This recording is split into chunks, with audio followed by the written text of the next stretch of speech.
पता है इंसान का बनाया हुआ सबसे महंगा चीज क्या है? नहीं, ये कोई महल नहीं, ना कोई लग्जरी सिटी।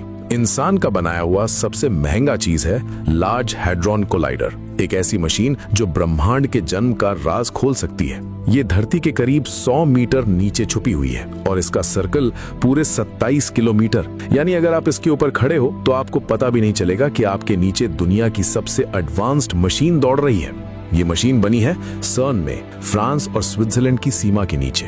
अब सवाल, ये करती क्या है? यहाँ पर प्रोटॉन्स को लगभग लाइट की स्पीड तक एक्सेलरेट किया जाता है, यानी 99.99% स्पीड ऑफ लाइट, और फिर उन्हें आपस में टकराया जाता है। लेकिन ये कोई साधारण टक्कर नहीं होती। ये टक्कर हमें उस पल के करीब ले जाती है जब ब्रह्मांड अभी अभी बना था। सोचो, अगर हम उस पल को समझ लें तो क्या हम भगवान के काम करने का तरीका समझ पाएंगे?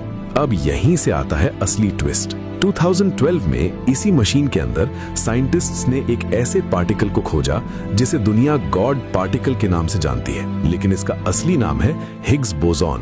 अब ध्यान देना, ये कोई नॉर्मल पार्टिकल नहीं है, ये वो चीज है जो हर चीज को मास देती है। यानी अगर ये ना होता तो ना आप होते, ना मैं, ना ही ये पूरा ब्रह्मांड। लेकिन सबसे मजेदार बात यह है, इस गॉड पार्टिकल की कहानी सिर्फ यूरोप से नहीं शुरू होती, इसकी जड़ें जुड़ी हैं भारत से। हाँ, एक भारतीय वैज्ञानिक सत्येंद्र नाथ बोस, इन्होंने 1920s में एक ऐसी थ्योरी दी जिसने फिजिक्स की दुनिया बदल दी। बाद में अल्बर्ट आइंस्टाइन ने उनके काम को आगे बढ़ाया और वहीं से जन्म हुआ बोसॉन शब्द का। यानी आज जिस हिग्स बोसॉन की बात हो रही है उसका नाम ही एक भारतीय के नाम पे रखा गया है। अब सोचो, इतनी बड़ी खोज के लिए कितनी बड़ी कीमत चुकानी पड़ी होगी। इस मशीन को बनाने में लगभग 10 से 13 बिलियन डॉलर लगे, लेकिन अगर आप इसकी टेक्नोलॉजी, मेंटेनेंस और अपग्रेड्स जोड़ो तो ये लागत 20 बिलियन डॉलर से भी ऊपर चली जाती है। और इसे चलाने के लिए ऐसे मैग्नेट्स यूज होते हैं जो -271 डिग्री सेल्सियस तक ठंडे रखे जाते हैं, यानी